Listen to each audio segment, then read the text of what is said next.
नमस्कार दोस्तों, स्वागत है आपका लीगल गाइड 360। दोस्तों, आज हम बात करेंगे चार्ज की, आरोप की। चार्ज होता क्या है, आरोप होता क्या है, इसको कहाँ डिफाइन किया है। तो मैं बता दूं आपको, BNSS 2023 में इसको 2 का सबसेक्शन 1 का सब क्लॉज F के अंदर डिफाइन किया गया है। और अगर बात वहीं CRPC की अगर हम करें तो 2 का सब क्लॉज B के अंदर इसको डिफाइन किया गया। आज हम ये भी समझेंगे कि चार्ज की आवश्यकता क्यों होती है, लेजिस्लेचर ने हमें चार्ज की क्या डेफिनेशन दी है, और जजमेंट के जरिए हमें चार्ज की क्या डेफिनेशन देखने को मिलती है। मैं आपको बता दूं, बेसिकली चार्ज की डेफिनेशन आप अगर देखेंगे ना तो इंक्लूसिव डेफिनेशन है। वो इंक्लूड करता है कि चार्ज के अंतर्गत ये भी सम्मिलित है, वो एक्चुअल में चार्ज बताता ही नहीं। तो इन्हीं सभी क्वेश्चंस को आज के इस वीडियो के अंदर हम समझने की कोशिश करें। तो पहली चीज तो आपको जो याद रखनी है प्री के पॉइंट ऑफ व्यू से, वो यही है कि अगर आपसे पूछा जाए कि चार्ज कहाँ डिफाइन है, तो चार्ज की डेफिनेशन जो आपको देखने को मिलती है वो अगर BNSS में पूछा जाए तो ये, और CRPC में पूछा जाए तो ये। अगर 2 सबसेक्शन 1 का सब क्लॉज F BNSS में चार्ज की डेफिनेशन देता है, और CRPC की अगर हम बात करें 2 का सब क्लॉज B के अंदर डिफाइन। अब वीआर एक्ट की लैंग्वेज देख लेते हैं और देखो चार्ज का मतलब क्या बताया, आरोप का मतलब क्या बताया। इंक्लूड्स क्या करता है, ये सम्मिलित करता है। इसके अंतर्गत सम्मिलित है क्या है, एनी हेड ऑफ चार्ज, हर वो मुख्य चार्ज, हेड ऑफ चार्ज, और when the charge contain more heads, जब एक से अधिक चार्ज हो उनको भी ये सम्मिलित करता है। मतलब सिंपल अगर इसको अगर समझने की कोशिश करें तो एक चार्ज को तो इंक्लूड करता ही करता है, ये एक से अधिक चार्ज को भी इंक्लूड करता है। अब आप ये कह रहे होंगे सर कि आपने बता दिया पर समझ कुछ आया नहीं। तो एक्चुअल में क्या है कि इंक्लूसिव डेफिनेशन है, यहाँ से चार्ज का मतलब आप समझ ही नहीं सकते कभी। तो अगर बात करें कि चार्ज को अगर हमें डिफाइन ही करना हो तो charge can be define as, charge को डिफाइन किया जा सकता है a precise formulation of the specific accusation made against a person. तो चार्ज बेसिकली है क्या, मैं आपको बताऊं तो एक प्रिसाइज फॉर्मुलेशन है। मतलब एक क्या होता है, विशिष्ट एक फॉर्मूला है ऑफ द स्पेसिफिक एक्विजिशन, किसी अभियोग का, कोई विशेष अभियोग का जो कि किसी पर्सन के अगेंस्ट लगाया जाता। It is framed when a prima facie case is disclosed about commission of certain offenses or offense।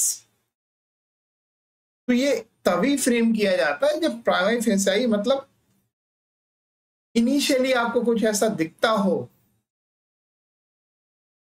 कुछ ऐसा डिस्क्लोज होता है उन चीजों को देखने के बाद, उन एविडेंस, उन चीजों को देखने के बाद कि ये केस बनता है, इस तरह का कोई कमीशन हुआ है ऑफेंस रिलेटेड या ऑफेंसेस से रिलेटेड।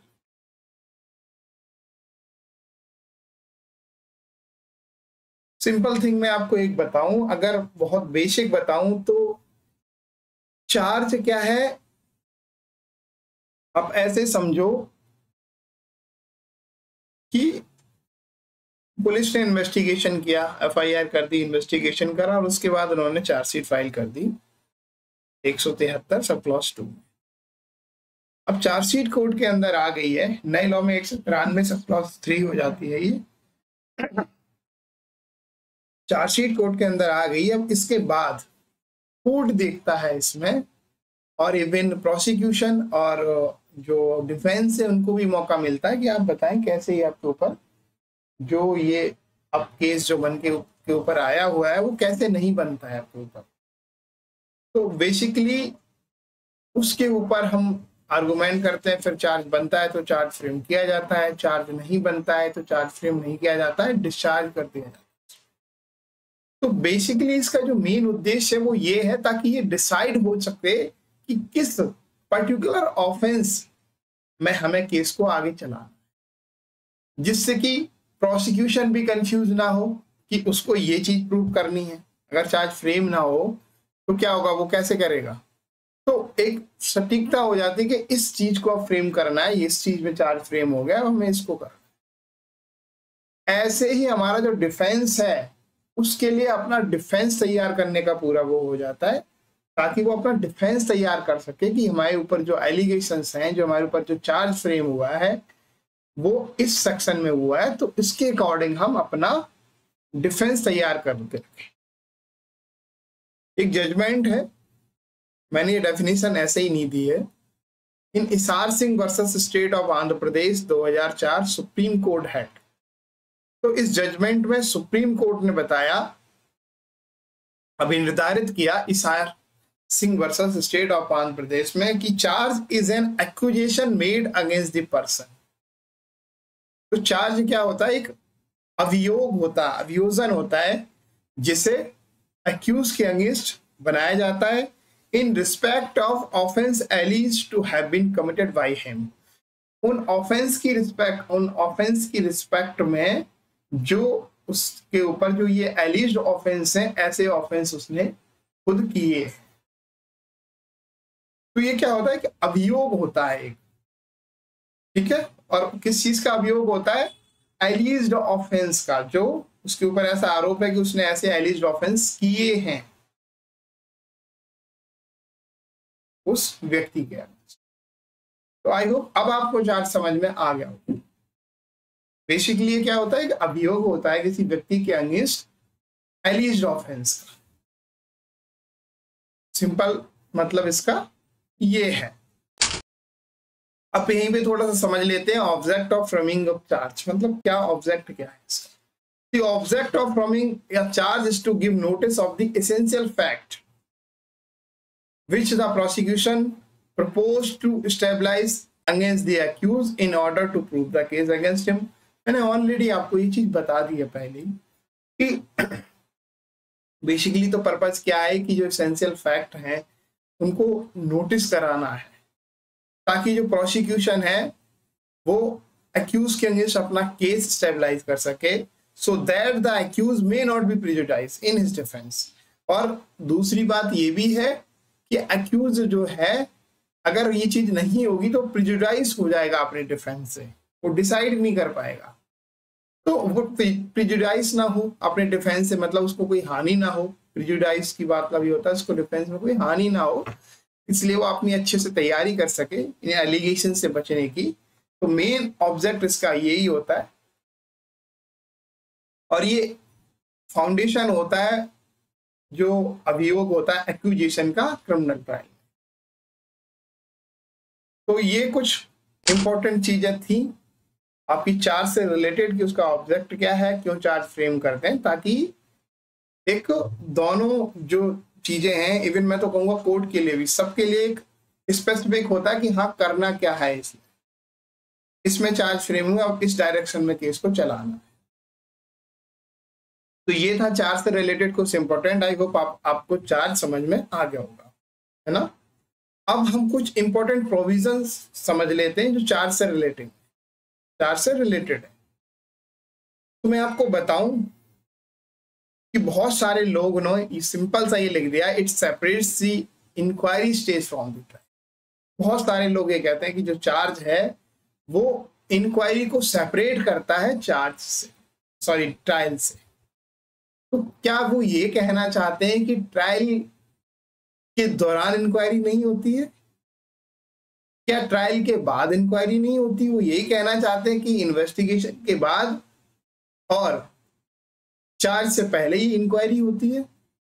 तो मैं ये कई बुक्स में देखा है, कई लोगों से मैंने इसको सुना है, तो मैं कहता हूँ बिल्कुल गलत बोलते हैं।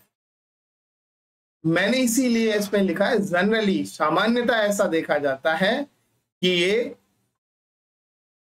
ट्रायल की जो स्टेज होती है उससे सेपरेट करता है। But it is not absolute rule, ऐसा कोई एब्सोल्यूट रूल नहीं है, ये आपको कहीं लिखा नहीं मिलेगा। क्योंकि बेसिकली अगर हम देखा जाए ना तो हम ये कह ही नहीं सकते कि कंप्लीटली ये चार्ज से, ये ट्रायल से बिल्कुल सेपरेट कर देता है इंक्वायरी को। चार्ज है जो इंक्वायरी को सेपरेट करता है चार्ज से, ये हम नहीं कह सकते।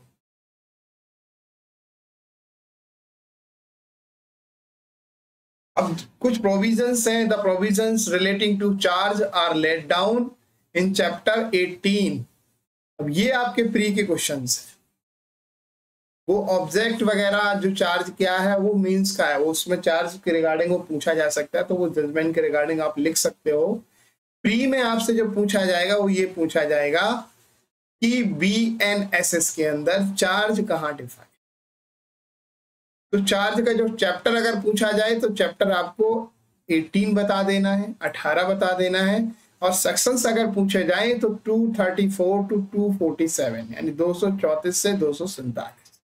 CRPC के परिप्रेक्ष्य में अगर पूछा जाए तो यही चैप्टर जो वहां 18 था वो CRPC में 17 था, 17 था। सेक्शन 211 से 224 के बीच आपको बताने, ये आपके प्री के लिए इंपॉर्टेंट पूछा जाता है कि चार्ज कौन से चैप्टर में डिफाइन है। भाई ऐसा पूछ सकते हैं कि BNSS में चार्ज कहाँ डिफाइन है, CRPC में चार्ज कहाँ डिफाइन है, कहाँ से कहाँ तक चार्ज डिफाइन है, कौन सी सेक्शन से लेके कौन सी। आपको 4 सेक्शन दे देंगे, 233, 34, 35, 36। अब बताओ BNSS में चार्ज की कौन कौन सी सेक्शन है इसमें से। इस तरह का क्वेश्चन पूछा जाता है। इसके अलावा भी कुछ चीजें हैं जो आपको याद रखनी है प्री के पॉइंट ऑफ व्यू से, कि अगर बात करें मजिस्ट्रेट साहब की, मजिस्ट्रेट साहब की बात करें, वो कौन सी सेक्शन में डिस्चार्ज करते हैं। तो अगर हम BNSS की बात करें तो 262 में वो डिस्चार्ज करते हैं, और CRPC की बात करें तो 239 में डिस्चार्ज करते हैं।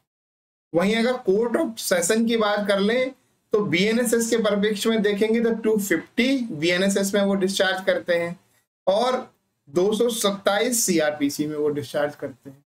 तो डिस्चार्ज से रिलेटेड प्रोविजन जो मैंने आपको बताया कि मजिस्ट्रेट नए लॉ के अकॉर्डिंग कौन सी सेक्शन में डिस्चार्ज करेगा, कोर्ट ऑफ सेशन नए लॉ के हिसाब से कौन से में डिस्चार्ज करेगा, पुराने लॉ CRPC में मजिस्ट्रेट साहब कौन से सेक्शन के अंदर, 239 में, और कोर्ट ऑफ सेशन 227। तो ये प्री के पॉइंट ऑफ व्यू के लिए इंपॉर्टेंट है, और आपको याद करके इनको रखना है, बिल्कुल याद कर लेना है, इनको रट लेना है। वहीं अब हम बात कर देते हैं चार्ज फ्रेम करनी हो अगर मजिस्ट्रेट को, तो नए लॉ में चार्ज फ्रेम मजिस्ट्रेट साहब करेंगे 263 में, और कोर्ट ऑफ सेशन साहब हमारे जो हैं वो 251 के अंदर चार्ज फ्रेम करेंगे। वहीं CRPC की बात कर लें तो मजिस्ट्रेट साहब जो है वो 240 CRPC में चार्ज फ्रेम करेंगे, और कोर्ट ऑफ सेशन हमारा 228 के अंतर्गत चार्ज फ्रेम करेगा।